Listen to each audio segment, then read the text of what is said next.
अस्सलाम वालेकुम, नमस्कार, आदाब, सत श्री अकाल। मैं हूं आपके साथ नबील अख्तर और इस वक्त आप देख रहे हैं क्राइम हलचल। तारीख थी 28 अगस्त 2024। उत्तर प्रदेश का एक छोटा सा जिला है बिजनौर। बिजनौर के कस्बा नजीबाबाद में पुलिस को गांव मथुरापुर के खेतों में एक लाश पड़े होने की खबर मिलती है। पुलिस फौरन मथुरापुर के उस खेत पर पहुंच जाती है जहां पर एक युवक की लाश पड़े होने की खबर पुलिस को मिली थी। पुलिस लाश का मुआयना करती है तो पुलिस को पता चलता है कि उसके गले में एक दुपट्टा बंधा हुआ है और उसकी गर्दन को किसी धारदार हथियार से काटा गया है। उसके बदन पर भी किसी नुकीले हथियार के निशान मौजूद थे। पुलिस ने लाश के आसपास का हिस्सा देखा तो पुलिस को वहां पर एक पेपर कटर भी पड़ा हुआ मिला, जिसको पुलिस ने सबूत के तौर पर अपने पास रख लिया। जिस इलाके में ये बॉडी मिली थी वहां पर लाश पड़े होने की खबर पर सैकड़ों लोगों की भीड़ जमा हो गई। पुलिस ने वहां के लोगों से मालूम किया कि क्या कोई इसे पहचानता है, मगर किसी ने भी उसे नहीं पहचाना। जिसके बाद पुलिस ने लाश के फोटो लिए और लाश को पोस्टमार्टम के लिए बिजनौर के जिला अस्पताल में भेज दिया गया। अब पुलिस के सामने सबसे बड़ी समस्या ये थी कि इस शव की पहचान कैसे करवाई जाए, क्योंकि पुलिस ने उसकी तलाशी भी ली थी लेकिन उसके पास से आधार कार्ड या ऐसा कोई कागज नहीं मिला जिससे उसकी पहचान की जा सके। बहरहाल पुलिस ने लाश के जो फोटो लिए थे वो सभी थानों को भेजे गए और उसकी पहचान करवाए जाने की कोशिशें की जाने लगीं। अगले दिन कुछ लोग थाने पहुंचे और लाश की शिनाख्त गांव सुल्तानपुर कुनहेड़ी, थाना लक्सर, जिला हरिद्वार के रहने वाले रईस अहमद के रूप में कर ली। अब पुलिस को यह तो पता चल चुका था कि मरने वाले का नाम रईस है और ये हरिद्वार का रहने वाला है, लेकिन एक बड़ा सवाल जो पुलिस के सामने मुंह बाए खड़ा था वो ये था कि रईस हरिद्वार से नजीबाबाद कैसे और क्यों आया और यहां इसका मर्डर किसने किया। पुलिस परिवार के लोगों से मालूमात करती है कि क्या नजीबाबाद में उनका कोई रिश्तेदार है जहां रईस आया होगा, लेकिन परिवार के लोग मना कर देते हैं। उनको तो ये भी नहीं पता था कि रईस आखिर बिजनौर करने क्या आया था। पुलिस बड़ी परेशान हो उठती है। नजीबाबाद में कोई रिश्तेदारी नहीं, पूरे जिले बिजनौर में कोई रिश्तेदार नहीं, फिर आखिर रईस बिना घर पर बताए आखिर बिजनौर करने क्या आया था। पुलिस को लगता है कि हो ना हो इस मर्डर में परिवार के ही किसी मेंबर का हाथ है। पुलिस हरिद्वार में अपना जाल बिछा देती है। पुलिस जिस वक्त जांच कर रही थी तब पुलिस की नजर में परिवार का हर आदमी शक के दायरे में था। पुलिस इन सभी की कॉल डिटेल निकलवाती है तो रईस की बीवी दिलशाना पुलिस की रडार पर आ जाती है, क्योंकि दिलशाना की कई कई घंटे तक जावेद नाम के एक लड़के से बात होती थी। बस पुलिस के हाथ कड़ी लग गई थी। पुलिस ने दिलशाना से पूछताछ शुरू की तो दिलशाना ने पुलिस को पाठ पढ़ाना शुरू कर दिया। पुलिस ने जरा सी सख्ती की तो दिलशाना ने पुलिस को सारी कहानी सुना दी।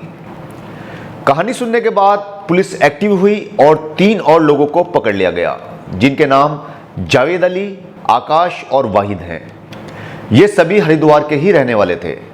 पुलिस ने इन सभी से पूछताछ की तो रईस मर्डर केस की सारी कड़ियां जुड़ती चली गईं।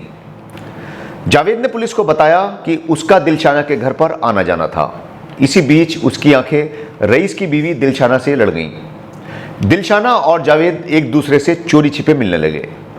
एक दिन बातों ही बातों में दिलशाना ने जावेद को बताया कि रईस कुछ खास काम वाम नहीं करता, जिसके चलते वो उसे घर चलाने तक के पैसे नहीं मिलते और रोजाना शराब पीकर घर पर आ जाता है और शराब के नशे में उसके साथ मारपीट करता है।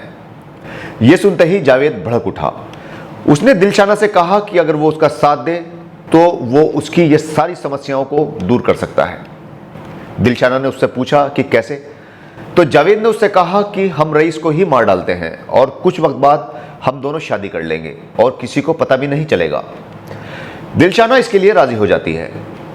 जावेद दिलशाना को बताता है कि उसका एक दोस्त अब्दुल वाहिद है, वो उससे रईस को निपटाने की बात करता है। जावेद ने वाहिद को सारी बात बताई, लेकिन वाहिद ने कहा कि उसका एक दोस्त है जो पैसा लेकर लोगों को मारने का काम करता है। जावेद वाहिद से कहता है कि अपने दोस्त से बात करे और सौदा तय कर ले। वाहिद अपने दोस्त आकाश से बात करता है और आकाश रईस को मारने का सौदा 1 लाख रुपयों में तय हो जाता है।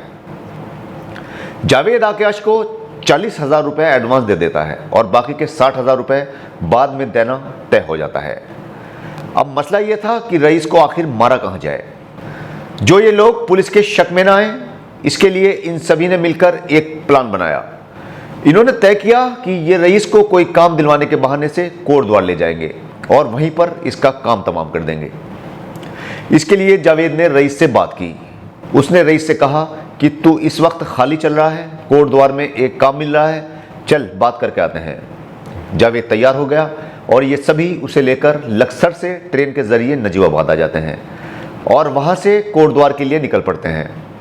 इनका प्लान था कि ये कोटद्वार में मौका देखते ही रईस को मार डालेंगे, लेकिन हालात ऐसे हो गए कि इनको रईस को मारने का मौका ही नहीं मिला। इसके बाद ये लोग रईस को लेकर वापस नजीबाबाद आ गए और गांव मथुरापुर मोड़ पर पेट्रोल पंप के पास ये लोग उतर गए और इन्होंने खेतों में बैठकर शराब पीने का प्लान बनाया। ये खेतों के अंदर चले गए और इनको वहां पर मौका मिल गया और इन्होंने रईस को पकड़ लिया और साथ में लाए चाकू और पेपर कटर से रईस की गर्दन काट दी गई। इन दोनों के कपड़े खून से लथपथ हो गए थे। रईस को मारने के बाद इन्होंने अपने कपड़े उतारे और बैग में से दूसरे कपड़े निकालकर पहने और खून से सने हुए कपड़ों को इन्होंने वापस बैग में रख लिया और वहां से निकल गए। पूरी कहानी खुलकर पुलिस के सामने आ चुकी थी। पुलिस ने रईस की बीवी दिलशाना, उसके दोस्त जावेद और अब्दुल वाहिद के साथ साथ सुपारी लेकर मर्डर करने वाले आकाश को भी गिरफ्तार करके जेल भेज दिया है। इस तरह से पुलिस ने एक ऐसी बीवी के प्लान पर पानी फेर दिया जिसने अपने प्रेमी के साथ मिलकर अपने ही पति की हत्या की सुपारी अपने प्रेमी के दोस्तों को दे डाली और अब खुद भी जेल की सलाखों के पीछे पहुंच गई। कल आपसे फिर मुलाकात होगी एक नई कहानी के साथ। तब तक खुश रहिए, मुस्कुराते रहिए और देखते रहिए क्राइम हलचल विद नबील अख्तर। जय हिंद।